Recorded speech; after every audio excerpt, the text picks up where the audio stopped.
Guests getting invited to take part in the special day brings plenty of questions, and questions that often go far beyond whether you prefer chicken or beef at the reception. William Hanson is the UK's leading wedding expert and consultant and joins us this morning from Manchester, England to give us some answers on some of the biggest wedding etiquette questions that we've got. Good morning, William. Thank you very much for joining us this morning.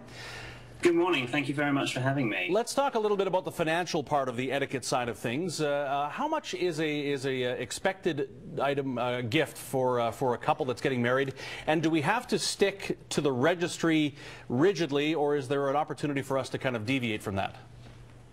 Well, it really depends how well you know the bride or the groom or both of them. Obviously, if you're a very close friend, then you are going to want to, hopefully, spend more on them. If you're just a passing acquaintance, but you know them so-so, then it is going to be less. And hopefully the gift registry will have a range of options ranging from different monetary values. So they'll have some more expensive things, some medium price things, and some less expensive things. You don't have to stick to the gift registry if you think that your gift is going to be absolutely wanted and well received. But the registry is the couple's wish list, and so it's perhaps better to stick to it. Let's talk a little bit about the concept of bringing the date. Now, if you're already married, that's a bit of a no-brainer, as you'll bring your wife or your husband.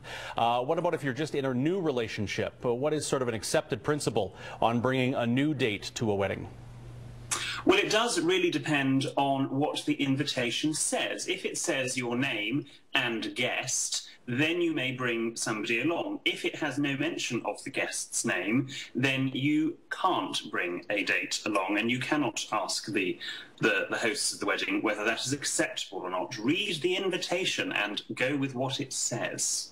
What about the expectations for those who are actually in the wedding party with regards to maybe renting your own tuxedos, for the bridesmaids being responsible for their own dress and footwear? Does that change from event to event? What are the generally accepted guidelines on that? Generally, if money was no object, the outfits of the wedding, the bridal party, would have been paid for by the hosts of the wedding. However, today, you know, lots of countries are not doing particularly well from an economic point of view, and people don't have as much money to spend on these things. And so couples are asking their bridesmaids, the ushers, whoever it happens to be, to rent or buy their own uniform. If you know that that isn't going to be a problem for them, then do. If not, you might want to think about maybe not having 24 bridesmaids and just sticking to 1 or 2, so it's not unfair on everybody, or indeed yourself. Let's talk about the reception. I've suffered through a meal that was so-so. The speeches are becoming interminable in length and remarkably boring. How quickly can I duck out of this thing?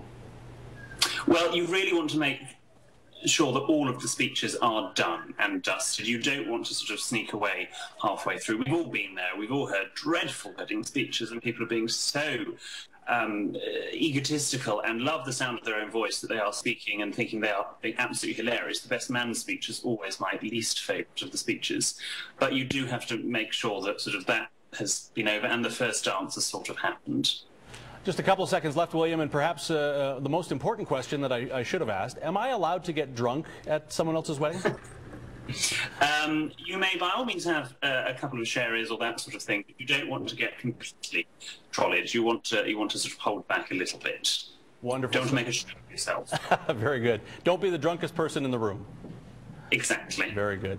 Good stuff, William. Thank you very much. We appreciate your time. All the best. Take care. William Hanson in Manchester.